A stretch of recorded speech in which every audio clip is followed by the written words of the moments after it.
Est-ce que vous vous souvenez d'ici lundi ? Dans l'épisode 31, Grégory et Kitry nous racontaient comment ils imaginaient et animaient des espaces de travail de dingue à Nantes. Eh bien, aujourd'hui, ils reviennent avec une toute nouvelle offre d'aménagement de bureaux qui s'appelle Canon. Leur idée ? Vous partagez toute leur expérience pour vous aider à réaliser et à opérer votre bureau idéal. Pourquoi ? Parce que tout simplement, ils ont passé plus de 10 ans à réfléchir aux meilleurs espaces de travail et je peux vous dire qu'ils ont eu le temps d'en tester des idées et n'ont gardé que les meilleurs, archi approuvés par toute la communauté d'entrepreneurs qui y travaillent, dont votre fidèle hôte. Et puis avec eux, c'est carré. Pas de mauvaise surprise, leurs experts, comme Claire, imaginent des moodboards, vous proposent des idées d'aménagement qui collent à vos besoins pour vous aider à vous projeter. Pas de galère de suivi de chantier, ils gèrent tout. Des plannings au corps de métier. Tout ça dans une ambiance fun parce que il faut quand même le dire, l'équipe est trop sympa. Bref, la confiance est là et vous pouvez vous concentrer sur ce que vous aimez faire le mieux, travailler. Alors si vous êtes intéressé et que vous souhaitez en savoir plus, retrouvez toutes les infos sur leur site hellocanon.fr. Merci ici lundi de soutenir Rayonnante et maintenant, place à l'épisode.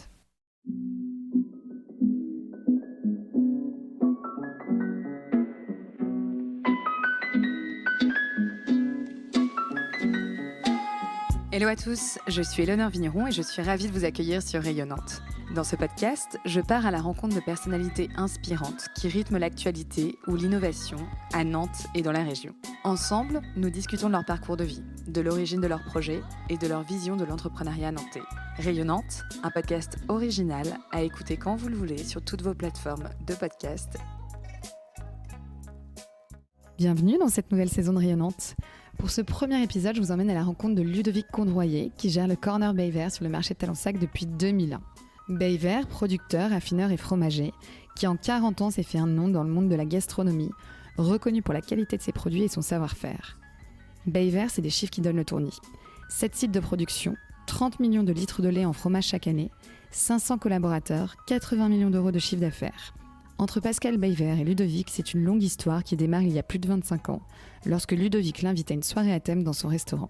Une première rencontre, puis Pascal le rappelle pour lui proposer de rejoindre l'aventure. Ludovic apprend alors son métier sur les marchés, en faisant, en vendant, sur le tas. Alors quelle est l'histoire humaine derrière le succès de cette marque ? Quels sont les défis auxquels elle doit faire face aujourd'hui ? Comment se passe la vie sur un marché ? Et quels sont les conseils de Ludovic pour élaborer un plateau de fromage en toutes circonstances ? Écoutez ma discussion avec ce passionné qui n'a pas manqué en fin d'épisode de nous révéler sa sélection d'adresses à Talensac. Allez, en route. Alors bonjour Ludovic. Bonjour Éléonore. Bienvenue dans Rayonnante. C'est un plaisir, merci. Alors aujourd'hui, on se retrouve ensemble pour parler de la success story de Bayvert. Et on te retrouve, toi Ludovic, tu gères en fait le Corner Bayvert sur le marché de Talensac. Tout à fait. Ça fait 21 ans que je suis installé à Talensac et ça fait maintenant 25 ans que je travaille avec Pascal Bayvert. Donc j'ai pu voir l'évolution un petit peu de cette success story, comme tu dis si bien, de Pascal Bayvert. Et maintenant, Pascal Bayvert et Claudine, bien sûr, puisque son épouse a travaillé avec lui depuis tout le temps. Et maintenant, ses enfants qui sont rentrés dans l'entreprise, Fabrice et Mathieu. Avant, je voudrais qu'on revienne un petit peu à toi. Je voulais savoir, quand est-ce qu'est venue ta passion pour le fromage ? Alors, je travaillais dans la restauration auparavant. Et dans mon métier, je faisais pas mal de soirées à thème et j'avais fait une soirée où j'avais invité Pascal Bayvert parce que nous faisions ces fromages dans notre restaurant. Donc j'avais invité Pascal Bayvert et j'avais invité également Jean-Louis Belin, qui était meilleur caviste de France, de la cave de Longchamp. Ils se connaissaient bien en plus et nous avons fait une soirée à thème fromage et vin. Et c'est comme ça que j'ai rencontré Pascal Bayvert. C'était il y a combien de temps ? 25 ans, c'est ça ? C'était il y a 26 ans, puisque lors de cette soirée, à la fin de la soirée, nous avons longuement parlé. Il s'avère que des personnes que connaissaient Pascal étaient des grands clients de mon restaurant. Et je pense qu'ils avaient dû parler de moi, puisque 6 mois après, l'un des commerciaux de chez Pascal est venu me voir en me disant écoute, Pascal voudrait te rencontrer. Puisque Pascal, c'était une époque où il voulait essayer de développer son réseau de magasins, son réseau de marché, et c'est comme ça que je suis rentré chez Bayvert pour développer, animer le réseau existant. Alors le réseau existant à l'époque, c'était un magasin à Poitiers en franchise, que nous avons repris 6 mois après en nom propre. C'était le premier magasin à Paris, rue Saint-Charles dans le 15e, que j'ai ouvert. Et c'était les marchés de la côte, voilà. Et nous avons ici ouvert le premier réseau en Bretagne de marchés aux alentours de Rennes. Et alors, comment est-ce que tu es devenu fromager ? Et bien après, on devient fromager parce que quand on rentre chez Beillevaire, on apprend sur le tas. Et on apprend sur le tas en allant sur les marchés, puisque c'est vraiment les premiers lieux de vente de Pascal Beillevaire. C'était le marché de Chaland, les marchés vendéens, les marchés de la côte. Et on passe tous par là en règle générale. Et je suis allé sur les marchés, j'ai appris le fromage sur le tas. Et puis voilà, de fil en aiguille, ça m'a plu. Et justement, raconte-nous un peu l'histoire de la fromagerie Beillevaire. Alors, c'est Pascal Beillevaire et Claudine. Pascal avait une ferme, ses parents avaient une ferme, et Claudine ne voulait pas travailler à la ferme. Donc, ils se sont dit, la chose à faire, c'est de vendre sur les marchés. Donc, ils ont vendu sur les marchés des produits qu'ils fabriquaient à la ferme, du beurre cru, de la crème crue et du fromage blanc. L'idée première, c'est ça, c'est vraiment la base de départ. Donc, du beurre à la baratte, moulé à la main, et puis de la crème crue, mais uniquement sur du produit au lait cru. Mais au départ, les fromages que vendait Pascal, c'était pas forcément, c'était quelques fromages fermiers locaux. Et de fil en aiguille, il a réussi à tisser un réseau ou à connaître d'autres fromagers qui lui ont fait connaître des producteurs. Et c'est comme ça que il a eu un réseau maintenant énorme de producteurs fermiers et d'artisans à travers toute la France. Et il a développé son petit réseau de marché, Chaland, Noirmoutier, etc., etc. Et de fil en aiguille, il a développé énormément de marchés. C'est un petit peu l'effet escargot chez Pascal Beillevaire. C'est-à-dire qu'on est à un endroit, on cherche autour ce qui se passe, et puis en même temps, faut pouvoir aussi démarcher ou aller avec ses camions marchés d'un endroit à un autre. Il ne faut pas plus de 50 km en règle générale, puisque vous avez déjà quasiment 1 heure de route pour aller sur votre marché et 1 heure de route pour revenir. Donc ça prend beaucoup de temps. Donc l'idée, c'est de développer tout un réseau de marchés à partir d'un lieu. C'est comme ça que c'est né un petit peu, on va dire, tout ce réseau développé autour de Chaland. C'est-à-dire tous ces marchés côtiers, de Vendée, en passant par le Pays de Ré avec Pornic et puis Nantes. Et ensuite, c'est fait le développement par Paris. Alors ça, énormément, puisque Paris, ce qui s'est passé, c'est qu'à un moment donné, moi j'ai ouvert le premier, donc il y a à peu près 24 ans, 25 ans à Paris, dans le 15e. Après, il y a eu un effet escargot, c'est-à-dire qu'il y a eu pas mal de fromagers qui sont partis à la retraite en même temps. Et comme ils savaient qu'on était intéressés, ils ont contacté Pascal Beillevaire pour pouvoir reprendre ces fromageries. Et ce qu'il faut savoir, c'est que lorsqu'une fromagerie ferme, ce sont des débouchés en moins pour des producteurs fermiers. Et souvent, ce sont aussi des producteurs fermiers avec qui nous travaillons, puisqu'il y a pas mal de producteurs qui travaillent avec pas mal d'autres fromagers. L'idée, c'est de ne pas avoir un seul fromager, parce que c'est un risque pour un producteur fermier. Donc, il vaut mieux avoir plusieurs revendeurs. Et ça a permis à des producteurs fermiers de continuer de pérenniser leur fabrication grâce à notre développement également. J'ai quelques chiffres. Alors, ouais. Il donne quand même le tournis, parce qu'aujourd'hui, c'est 7 sites de production. Exact. 30 millions de litres de lait en fromage chaque année. Ouais. Alors, c'est quoi ces sites de production ? C'est un mâche-coule. Ouais. Donc là, ça c'est l'entité première, c'est là où on va fabriquer toute notre crèmerie. Beurre cru à la baratte, moulé à la main. Donc vous pouvez visiter. On est très ouvert. Il y a un musée qui est très bien fait. On peut aller déjeuner sur place également. Et il y a un petit lieu de vente. Donc là-bas, on va fabriquer du beurre cru, crème crue, tout ce qui est yaourt et fromage blanc. On va fabriquer tout ce qui est petits pots de crème cuisinés. Et on va fabriquer également 10 fromages. Ensuite, nous avons, les fromages, je vous les citerai par la suite, mais ensuite nous avons, je vais essayer de le faire par ordre d'ouverture. Nous avons le Camembert Bonchois à Gavray, dans la Manche. Donc ça, c'est une fromagerie qui a fermé. Alors, les années passent vite, je dirais 15 ans. Monsieur Leroux, qui est parti à la retraite, voulait absolument que ce soit Pascal Beillevaire qui reprenne cette fromagerie. Donc Pascal s'est associé avec Pierre, et tous les deux, ils ont repris cette fromagerie. Ensuite, nous avons, alors je pense que ça doit être notre fromagerie qui se trouve en Ardèche. Là-bas, on va fabriquer des tomes de vache et du picodon d'Ardèche. Donc ça, c'est pareil, c'est une fromagerie que Pascal a repris avec le créateur de cette fromagerie-là qui l'avait revendue. Donc là-bas, on fabrique de la tome aux 7 fleurs, de l'ardéchois, qui sont des tomes de vache et des petits picodons d'Ardèche. Et en règle générale, on travaille avec que des producteurs fermiers sur place pour récolter le lait tous les matins sur du lait cru. Et tous les soirs. Ensuite, nous avons aussi 2 fromageries, mais là, ce sont des fromageries, donc toujours des fromageries artisanales, de fromage de chèvre. Donc, la Motte Saint-Héret, donc dans les Deux-Sèvres, où on va fabriquer Chabichou du Poitou en AOP, Long Cendré, Long Blanc. Et nous avons aussi une fromagerie juste à côté où on fabrique, on va dire, du camembert de chèvre. On en a une autre qui se trouve en Savoie. Toutes nos raclettes là-bas sont fabriquées là-bas. Et la dernière, c'est la fromagerie de Saint-Rémy-Lavanne, au sud de Coulommiers, où là, on va fabriquer tout ce qui est brie de Meaux, Coulommiers, Brie-à-Savarin, Saint-Siméon. Alors, on reviendra justement sur la manière dont vous travaillez, dont vous produisez vos fromages. Avant, je voulais juste rester un peu sur l'histoire de Bay-Vert. À quel moment, finalement, Pascal Bay-Vert est passé de vendeur de fromage sur un marché à la marque Bay-Vert? La marque Bay-Vert, déjà très tôt, moi quand je suis rentré chez Bay-Vert, c'était déjà bien, comment dire ça, bien locotisé Bay-Vert, bien marqué Bay-Vert. Il avait déjà bien organisé tout ça. Hein. Je crois que Pascal a toujours su s'entourer de bonnes personnes.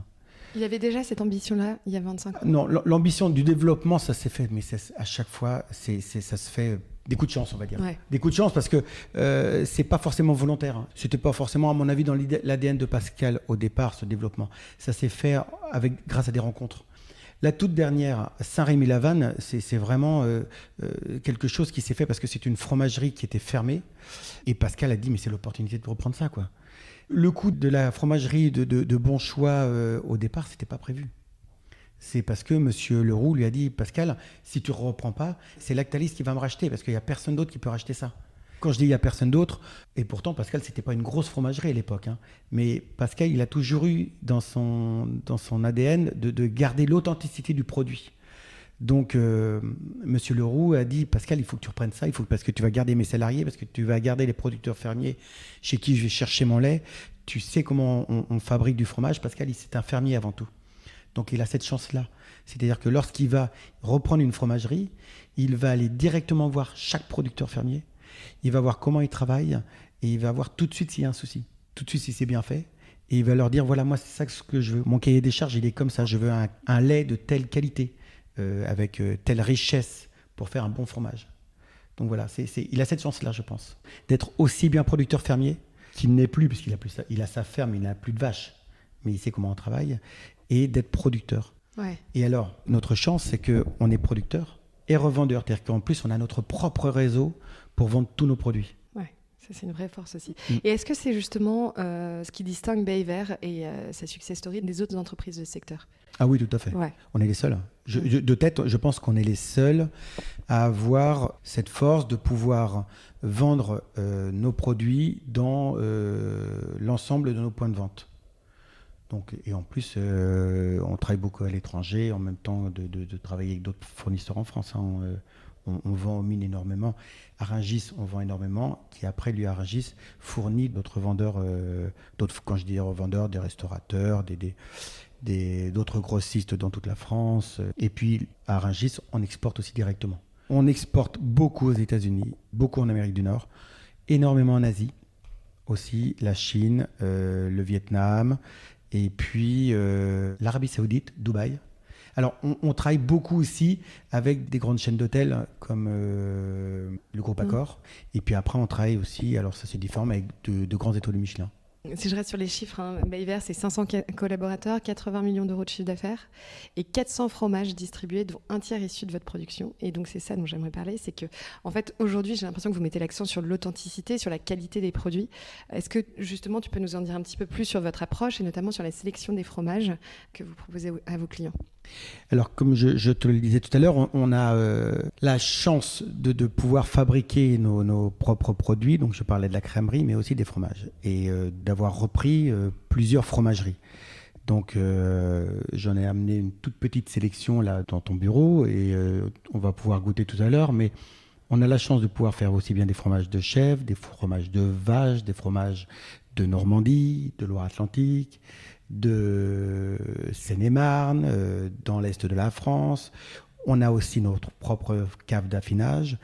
Donc c'est vrai qu'on a une variété mais énorme de fromages. Les fromages que nous fabriquons, ce sont des fromages d'artisans. Il faut savoir qu'il y a la différence entre un fromage fermier et un fromage d'artisan. Un fromage fermier en France, c'est bien défini. Pour être fermier, il faut que le fromage soit fabriqué sur la ferme avec uniquement le lait de la ferme. Alors qu'un artisan va travailler à peu près de la même façon qu'un fermier, peut-être de taille un peu plus conséquente, puisqu'il va pas être embêté par le fait de s'occuper de ses bêtes. Il va acheter du lait chez un ou plusieurs fermiers. Là-dessus, il n'y a pas de souci. On peut travailler avec différents producteurs fermiers en fonction de la quantité de lait dont on a besoin. En règle générale, un producteur fermier va travailler sur du lait cru. La chance qu'il a, il va travailler son lait immédiatement. Donc, il n'a pas besoin de conserver le lait à une certaine température, puis de le réchauffer. Donc, à ce moment-là, souvent de pasteuriser le lait pour ne pas avoir de soucis. Un artisan, s'il travaille bien, il travaille tous les jours, il va pouvoir travailler également sur du lait cru. Si sa chaîne d'approvisionnement en lait cru est bien faite, il va chercher son lait tous les matins chez ses producteurs fermiers et il va travailler immédiatement son fromage. Nous, c'est ce que nous faisons, on va dire à 90% des cas, puisque à Machecoul, nous ne faisons que des fromages au lait cru. Donc on fabrique par exemple un petit pavé du Gois.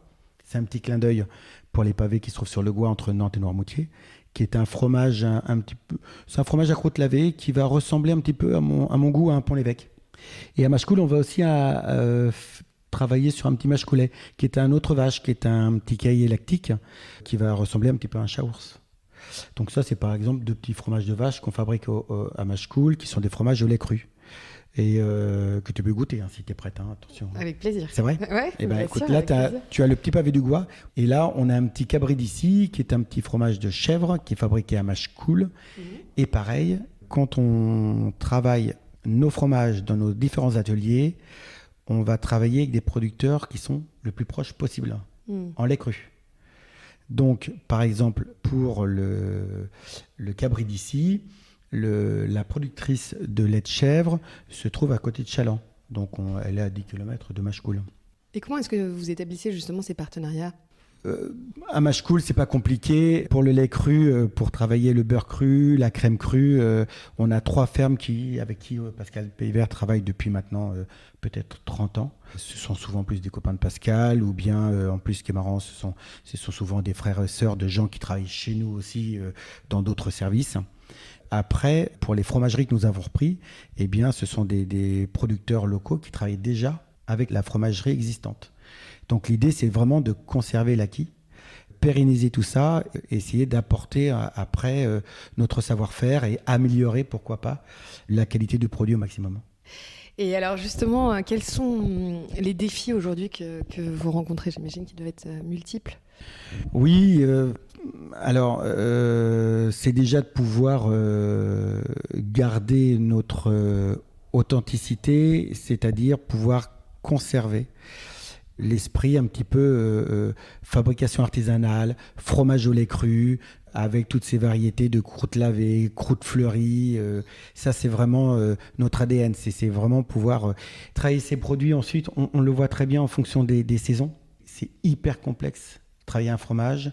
Ce qui fait qu'un jour, vous allez voir un client qui va venir, mais oui, mais mon camembert n'était pas aussi bien que la semaine dernière, mais parce qu'il y a plein de critères qui vont rentrer en jeu dans la qualité du lait, dans le caillage, dans la température des caves, dans l'humidité.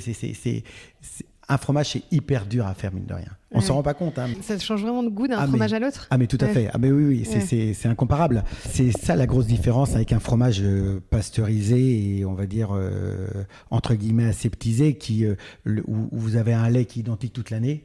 Et ça ne va pas changer du tout le goût du fromage. Mais c'est ce que cherchent certaines personnes. Et ça ne me dérange pas du tout. Je suis simplement pour comparer les différents travails et après donc le goût et pourquoi un fromage va être un jour bien et le lendemain peut-être un peu moins bien. Donc je ne dénigre pas le travail des autres. Ce que je veux simplement faire, c'est vous expliquer comment nous on travaille et avec les producteurs avec qui on travaille se donnent beaucoup de mal.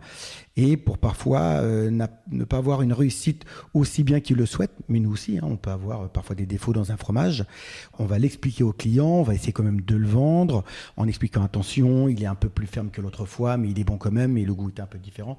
Donc voilà, ça c'est notre métier, hein. C'est ce qu'on aime faire, mais c'est pas évident parfois. Oui, parce qu'en fait, derrière ce goût, il y a quand même la marque Bayver. Donc en fait, il faut quand même assurer finalement Mais oui, mais c'est la marque qualité, Bayver, quoi. mais avec le défaut d'un lait cru un matin, parce que comme on est en plein été, normalement ça devrait être superbe, donc il n'y a pas de souci. L'herbe est alors au printemps surtout, hein, l'herbe est grasse, le lait est riche, donc là on a des laits qui sont fantastiques. Mais quand vous arrivez en été, qu'il y a la canicule, qu'il n'y a pas d'herbe, que les vaches attaquent déjà le fourrage, donc vous avez un lait qui est un peu moins riche, donc de l'extrait sec moins intéressant, donc vous avez des fromages qui sont un peu plus secs.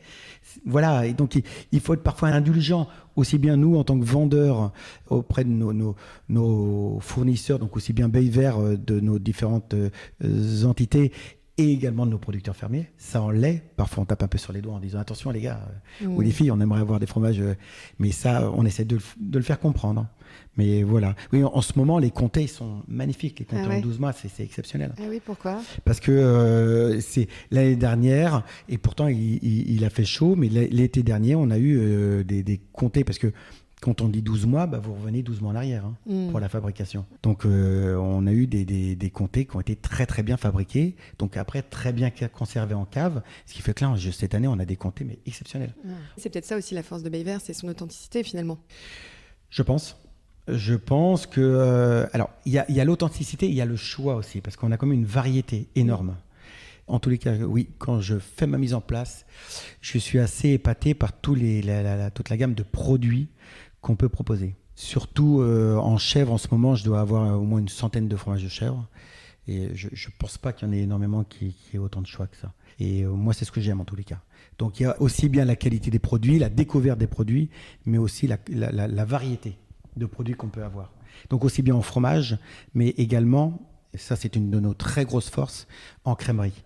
Comme on est producteur de toute notre gamme de produits, on a une variété énorme de produits laitiers. Et justement, je repensais un peu aux défis que vous devez rencontrer aujourd'hui.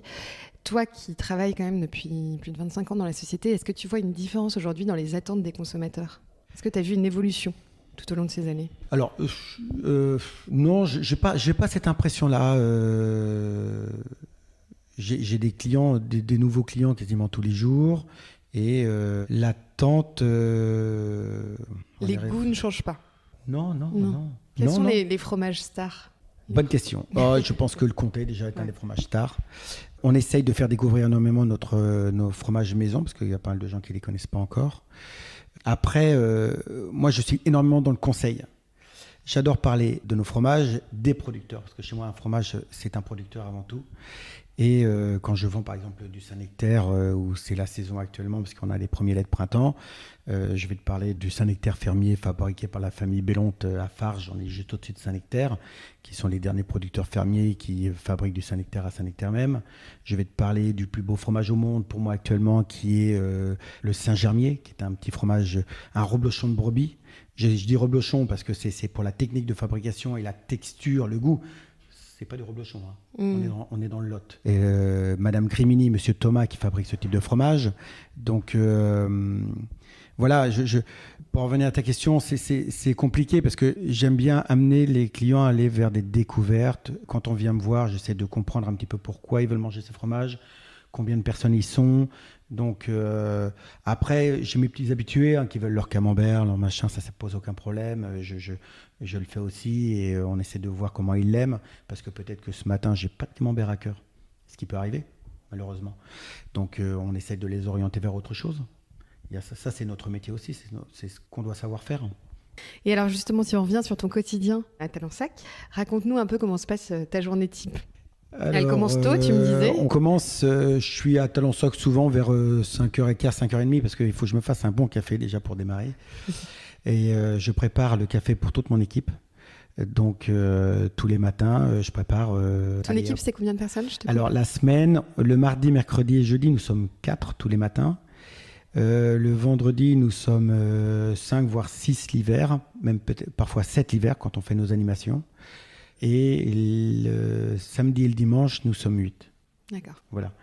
Donc, je prépare le café, j'ouvre le stand et mes jeunes arrivent, ils ont un bon café, on prend un café ensemble.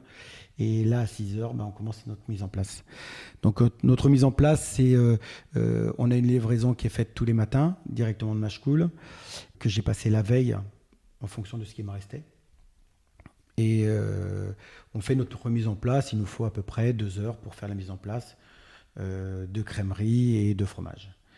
Donc, est-ce que tu changes ton étalage ou est-ce que tu as des directives qui sont précises? Il n'y a aucune directive. Et moi, je ne donne aucune directive à mon équipe. D'accord. Ce que je veux, c'est que ce soit joli, que ça attire. Voilà, c'est ça. Quand les gens arrivent, je veux simplement que ça soit joli pour nos clients.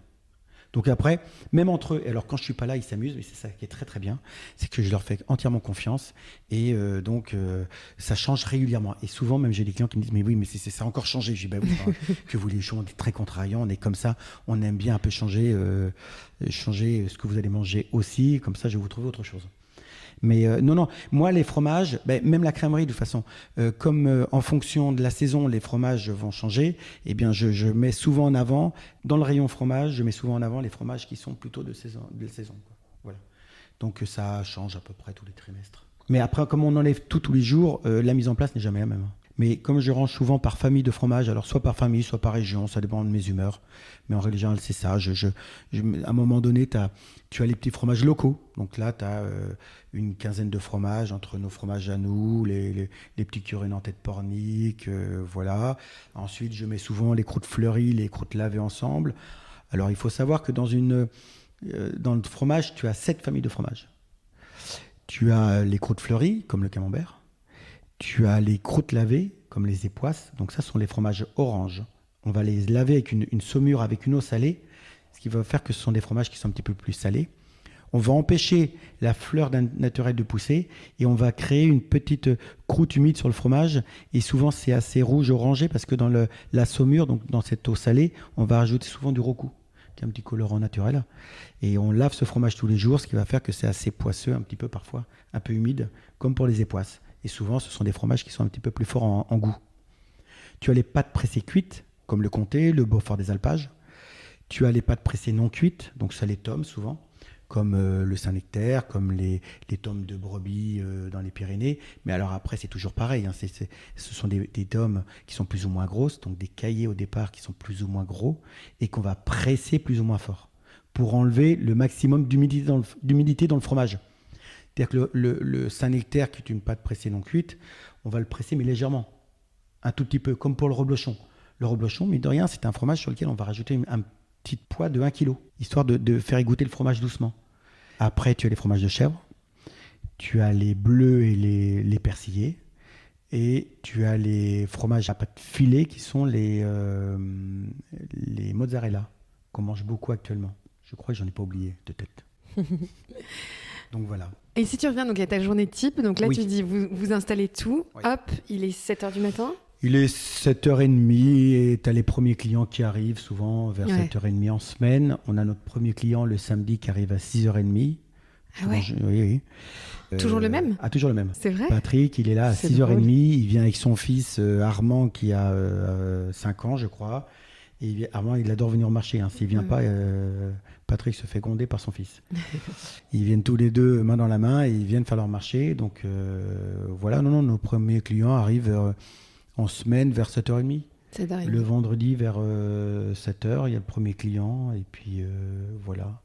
Il n'y a que le dimanche où c'est grasse matinée, on commence à 7h. Donc on est là à 6h30 à peu près. D'accord. Et donc à partir de 7h30, vous vendez des fromages jusqu'à quelle heure? Jusqu'à 13h? 13h à peu près, oui. Ouais. Et Ok. après, il faut remballer. Après, il nous faut une bonne heure pour emballer. Et puis voilà, la journée. Qu'est-ce que tu fais des fromages non vendus?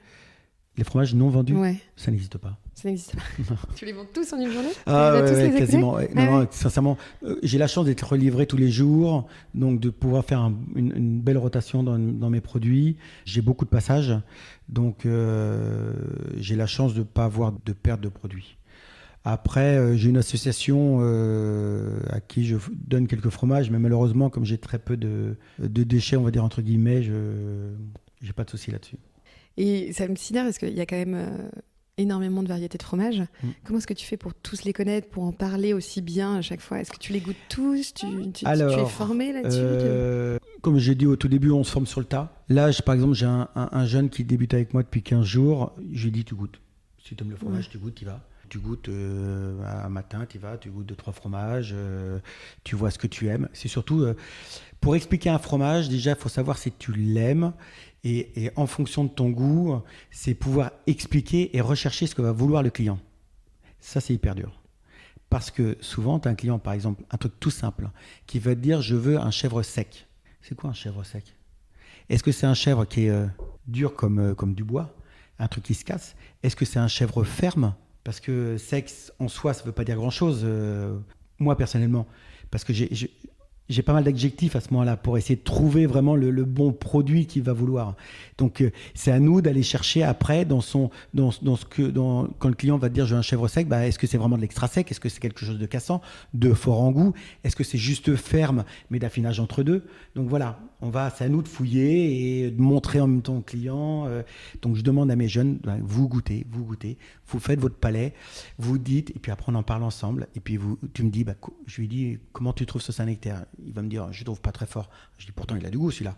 Oui, mais moi je ne trouve pas très fort. Donc c'est-à-dire que toi tu as déjà un palais qui est assez exercé, qui aime les fromages qui ont du goût. Donc fais attention, parce que quand tu as une cliente qui va te dire, je veux du Saint-Nectaire, mais pas trop fort, ne lui vends pas celui-là, parce qu'il est quand même plus fort. Parce que des Saint-Nectaire fermiers, j'en ai 3 sortes. Donc je lui dis, va plutôt sur le paille de seigle, qui est un petit peu plus doux, parce que si tu lui vends le maréchal, qui est quand même plus fort, elle va peut-être pas aimer. Donc je lui dis, voilà, il faut que tu sois capable de faire la différence entre ce que tu vas aimer toi, comment tu vas avoir ce petit ressenti, et puis après le retransmettre à la cliente. Et pour qu'on se rende compte, le stand Bay-Vert sur le marché Talensac, c'est combien de clients sur une journée? Sur une journée, c'est mardi, mercredi, jeudi, à peu près 120 clients. Le vendredi, on monte à 300. Et puis le samedi et le dimanche, on est à peu près à 450. Ok.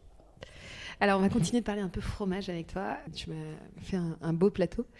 J'aimerais bien connaître justement tes conseils pour composer un bon plateau. Alors, tout d'abord, il faut savoir combien de personnes vous allez être. Est-ce que c'est juste pour vous? Est-ce que c'est pour une fin de repas? Est-ce que c'est pour un apéro dînatoire? Est-ce que c'est pour un buffet? Est-ce que c'est pour une communion? Voilà, déjà, il faut essayer de déblayer un petit peu tout ça, puisque en fonction des besoins, nous allons amener le plateau différemment. C'est-à-dire que si tu veux un buffet, par exemple, en règle générale, on va proposer un plateau de fromage prédécoupé. Parce que ça va être beaucoup plus simple pour que les gens se servent. À la fin, tu n'auras pas des fromages avec des coupes bizarres. Ou si c'est pour un apéro dînatoire, pareil, souvent on va proposer un petit plateau de fromage prédécoupé. Donc on va prédécouper en fonction du nombre de personnes. En règle générale, on ne travaille pas en poids ou en quantité, on va travailler en prix. Nous, ça nous donne plus d'idées et souvent on compte 3,50 € par personne. Et on va aller sur différentes familles de fromages, jouer sur les couleurs et jouer sur les formes. On va essayer de voir si les personnes... Il y a certains fromages qu'elles n'aiment pas, mais après on leur demande de nous laisser faire. Sauf si vraiment ils ont des choix précis, et à ce moment-là, on va aller rajouter les choix précis de fromage. Mais si vous voulez un plateau de fromage prédécoupé et vous me dites je veux du brie dessus, je vais vous dire non, je vais éviter de mettre du brie sur un plateau de fromage prédécoupé. Donc ça, c'est pour le thème de plateau, on va dire buffet et apéro dînatoire. Après, pour un plateau de fin de repas, en règle générale, j'aime bien mettre un compte impair pour le visuel. On va aller sur les différentes familles de fromages.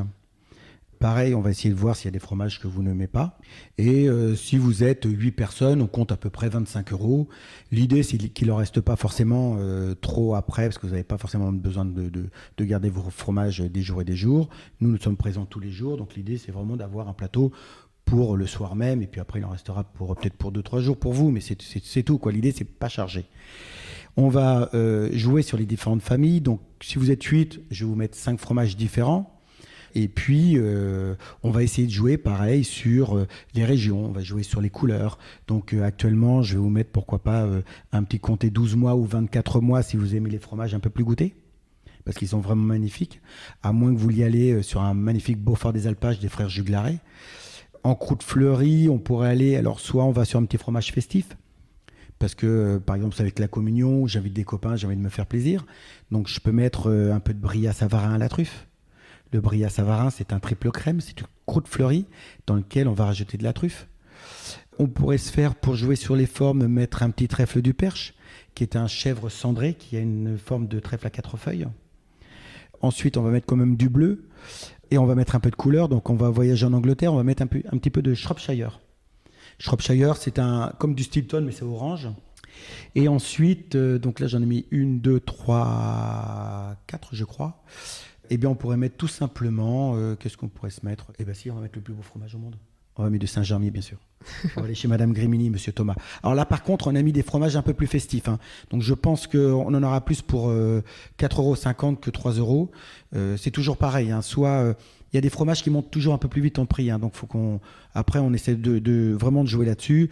Il y a des gens qui vont vous dire, ça me dérange pas du tout, faites-vous plaisir. Et donc à ce moment-là, on va jouer plutôt sur des fromages qui ont vraiment de l'authenticité. Et puis on aura peut-être 4,50 €, 5 € maximum. Et puis voilà. Ce que je veux dire, c'est que on arrive vraiment à faire plaisir à tout type de personnes. On fait attention au portefeuille de tout le monde. On a tout type de fromage. C'est-à-dire qu'on a vraiment une gamme de produits qui va être assez, bien placée, entre guillemets. Quand vous avez un fromage maison, un petit pavé du Gois qui coûte 5 €, je pense que c'est assez... c'est plutôt bien placé. Et c'est vrai que c'est totalement différent avec un Bria Savarin à la truffe pour le même poids qui est déjà à 10 €. Donc, vous voyez... Voilà, on est capable de faire attention à toutes les bourses, mais après, si vous voulez vous faire plaisir, c'est pareil, on est capable de faire des fromages, des plateaux de fromage aussi bien assez époustouflants, comme des choses un peu plus classiques. Et alors, avec quoi est-ce qu'on accorde ces plateaux de fromage? Moi, j'aime beaucoup le vin. Il paraît qu'il faut faire attention, donc on va y aller avec modération. Mais je suis très vin blanc sur les plateaux de fromage. J'adore les bourgognes blancs. Par contre, je sais qu'en muscadet, de nos jours, on s'est énormément amélioré. Il y a des très très beaux muscadets. Mais ça, il faut aller voir son bon caviste. Hein. Moi, je ne travaille pas le vin, c'est pas mon métier. J'aime bien en parler, mais je vous oriente souvent vers à ce moment-là un caviste qui, lui, vous trouvera les bonnes bouteilles. Sinon, vous avez ça dans vos caves, hein, en règle générale. Mais j'aime beaucoup le vin blanc. Des vins blancs assez fruités, un peu gras, ça j'aime beaucoup, surtout sur certaines pâtes pressées cuites. Après, en vin rouge, sinon, des vins rouges assez fruités. Le tanin est très compliqué avec le fromage. Surtout les fromages à croûte lavée. Donc, évitez souvent certains vins acétaniques. Sinon, amusez-vous aussi, pourquoi pas, avec des poirées de bocage, des cidres, il y a des belles choses. Pour aller avec des camemberts, voilà. C'est une histoire de goût après. Et alors, on ne sait pas forcément, mais tu en parlais tout à l'heure, il y a une saisonnalité des fromages. Quels sont les fromages qu'il faudrait consommer en ce moment là, pour cette saison et aussi pour la rentrée? Alors, en ce moment, quand je dis à mes clients, quasiment tous les fromages sont de saison. C'est-à-dire que quand vous avez des fromages qui ont 1 an d'affinage, donc vous dites 1 an, 2 ans ou 3 ans, vous dites que c'était les années précédentes, l'été. Après, quand vous avez des fromages qui ont à peu près 3 mois d'affinage, comme des Saint-Nectaire ou des tomes de brebis, mais pas trop vieilles, vous dites attention, là on est sur les premiers laits de printemps. On est sur des laits d'avril, mai, donc là c'est l'herbe qui arrive, c'est les fleurs qui commencent aussi dans les champs à arriver, l'herbe qui est grasse. Et après, vous avez les fromages jeunes comme certains chèvres. Donc là, on a eu la chance, même s'il ne pleut pas beaucoup, d'avoir quand même eu un peu d'humidité, d'avoir des étés moins secs qu'à certains moments. Donc on a encore des très très beaux fromages de chèvre actuellement.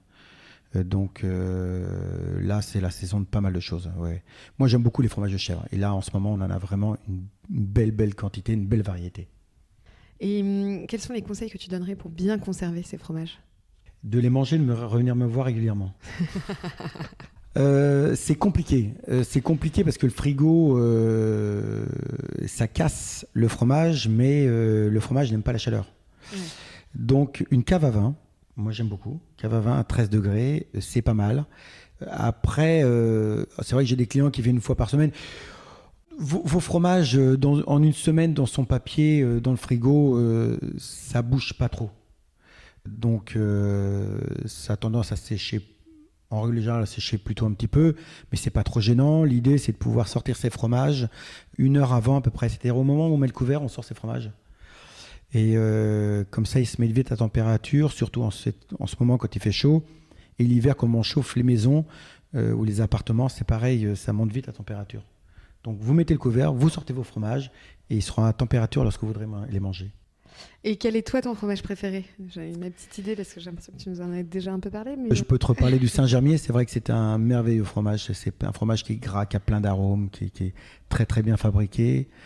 Après, j'aime beaucoup les fromages de chèvre. J'ai pas de fromage.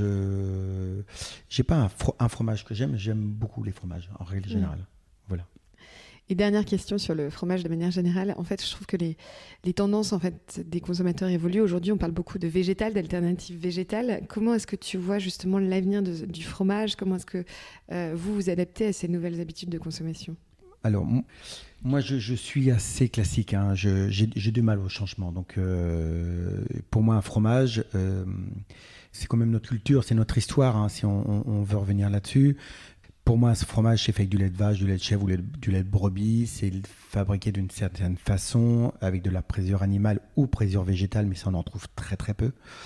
La présure, ça permet de faire cailler le lait, hein, pour faire du fromage. Il existe de la présure végétale, par exemple de la fleur d'artichaut, c'est de la présure végétale.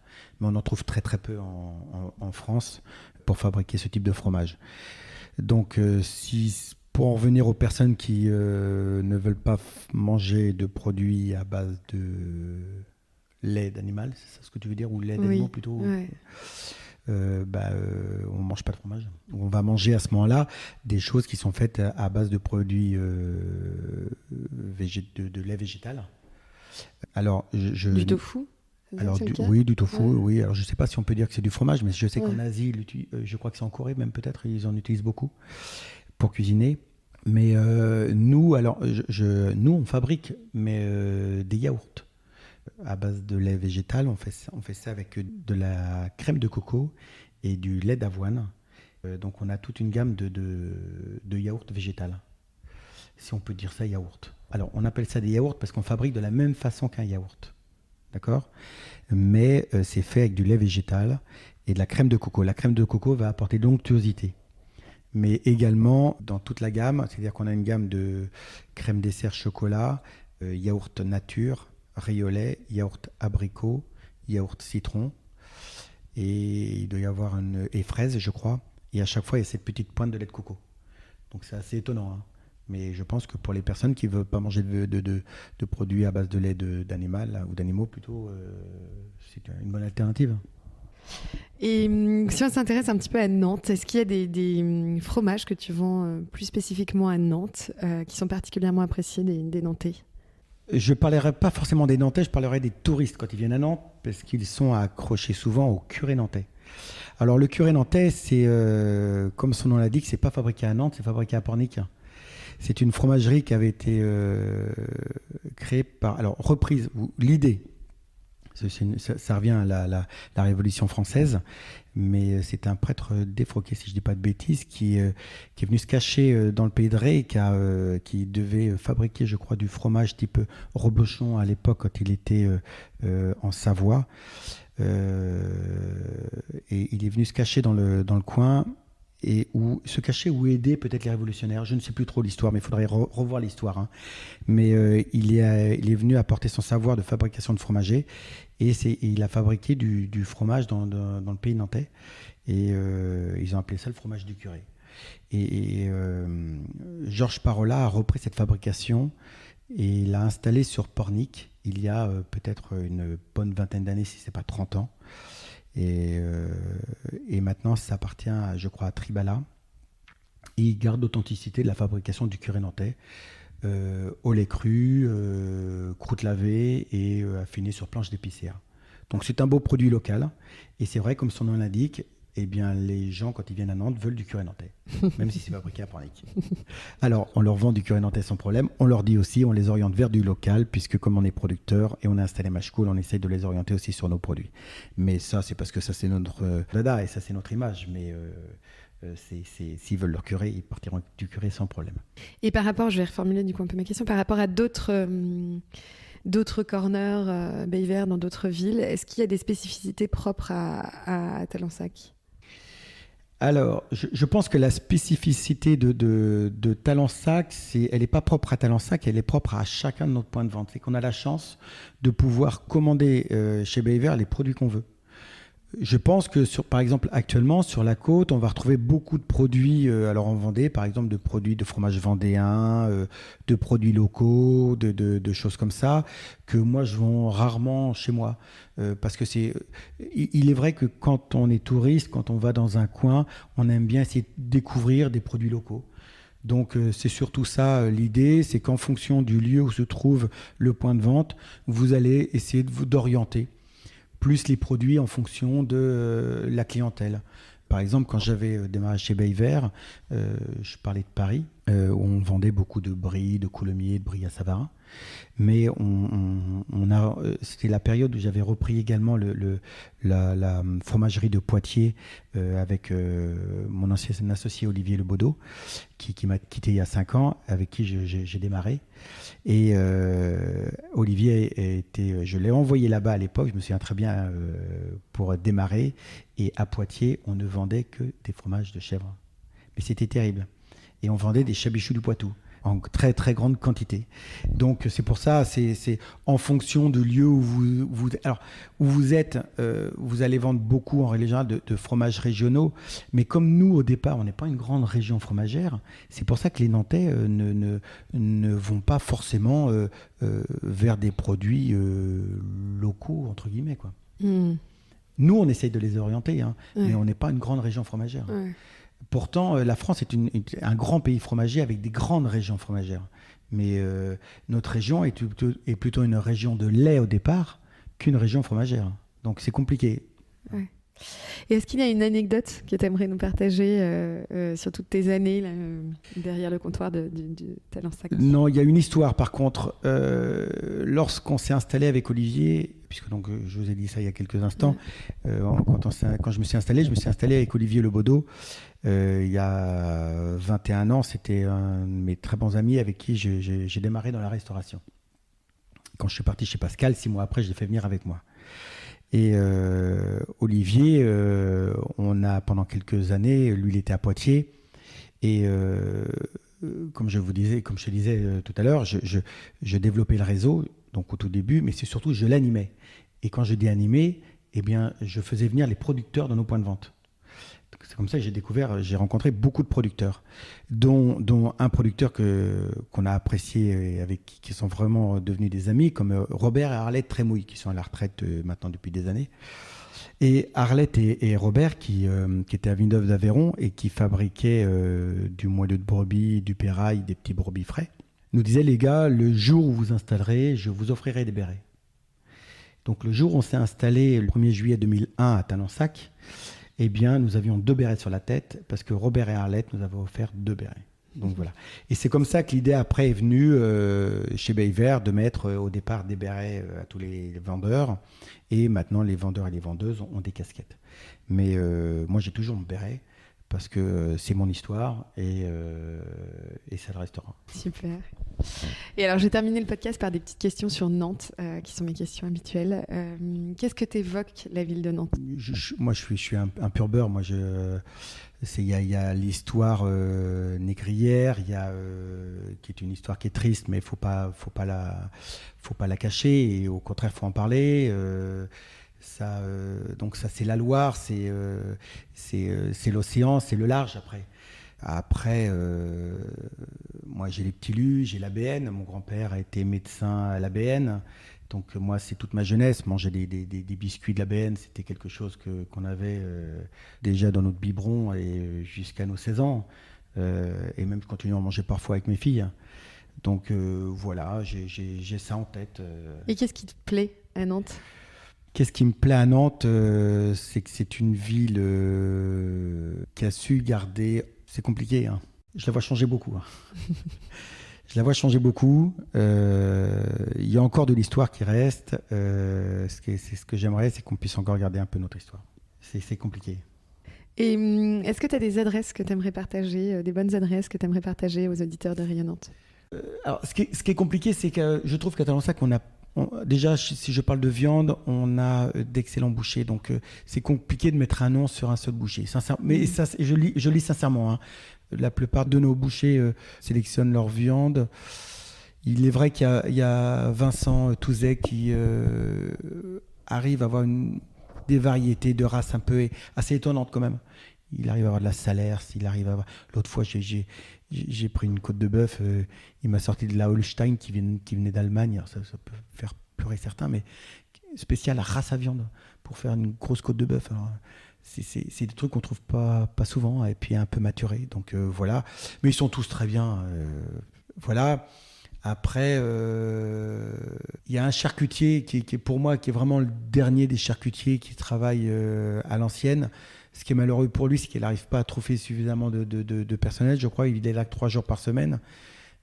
Jean-Pierre Rigaud, c'est un peu compliqué actuellement, je pense que pour pas mal de corps de métier. En Italie, il y a la boîte à pâtes que j'aime beaucoup. Après, en fruits et légumes, il y a à l'intérieur... on a Étienne Siloret qui fait des beaux produits. Le week-end, à l'extérieur, il y a un Amour de fruits qui fait des produits top aussi. Voilà. En volaille, il y a Richard Delanoë. C'est vrai que Richard, il fait des préparations fantastiques en volaille. Il fait des foie gras qui sont délicieux, mais il a du mal en ce moment, ce qui me dit que les foie gras, c'est compliqué à trouver des beaux foie gras. Merci Ludovic, merci, c'est hyper intéressant. J'ai essayé de partager un petit peu ce que j'aime faire. Ouais, on sent que tu aimes ça, c'est agréable. À bientôt Ludovic. Bravo à toi, cher auditeur, qui est allé au bout de cet épisode. Si tu l'as aimé, merci de le partager largement autour de toi. Et puis si tu veux m'aider à faire connaître et grandir Rayonnante, eh bien tu peux tout simplement mettre 5 étoiles et un commentaire sur l'appli Apple Podcast. Je te souhaite une belle semaine et je te donne rendez-vous dans quelques jours pour un nouvel épisode.